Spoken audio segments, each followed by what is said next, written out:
You're watching the BBC World News International Report. This is Anika Hikam going to serve you the hottest, actual, trusted, and the most leading news around the globe. The headline news we have for today is the hunt for a COVID-19 vaccine. Children are left behind. Viewers, here in detail.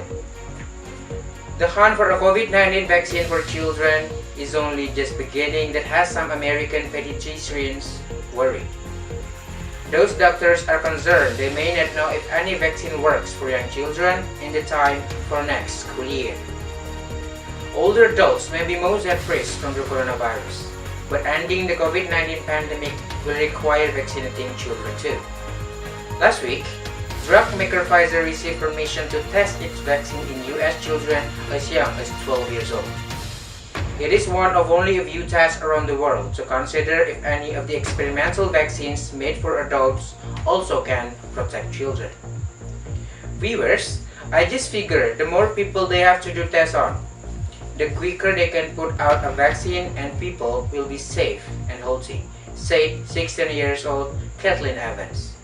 She became the first teenager to get an injection in the Pfizer study at Cincinnati Children's Hospital in Ohio. Several possible vaccines are in studies in tens of thousands of adults. Scientists hope they will find evidence that some of them are safe and effective enough for widespread use. Viewers, but when the first vaccines are ready, they are unlikely to be approved for children.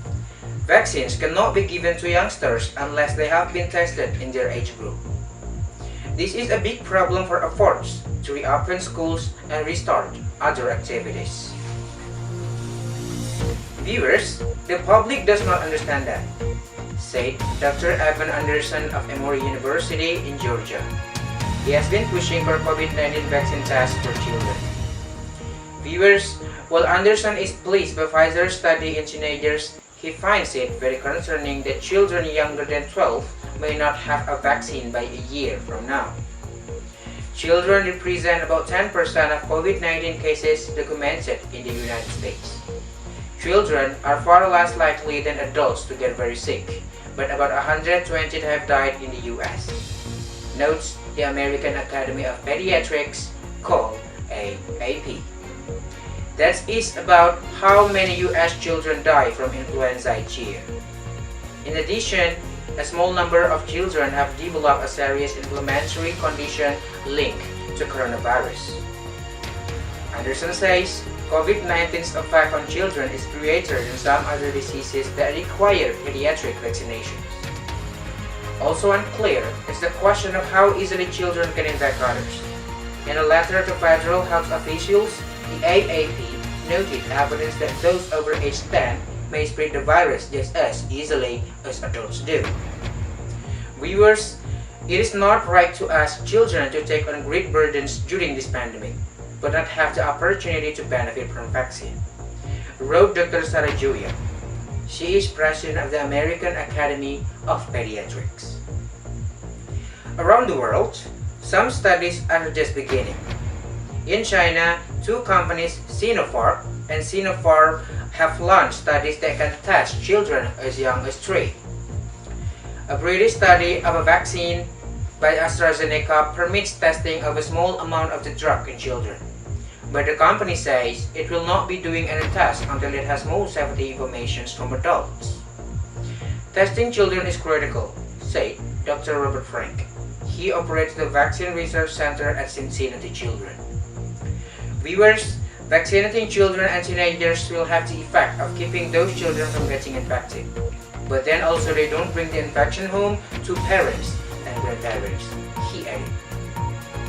After Frank announced Pfizer testing for teenagers, 90 families contacted him for more information. The researchers now say they plan to test 12 to 15 years old soon. Teenager Kathleen Evans does not know if she got the real vaccine or not. Tests give some people the real vaccine, while others get a placebo to compare the result, but she is pleased to be part of the study. Viewers, if the Pfizer vaccine works in adults and teenagers without any harmful effects, researchers can begin testing it on younger children. those studies will be very different and more complex.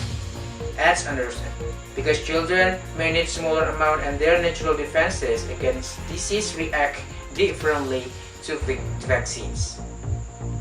Viewers, that's all the material we have for today.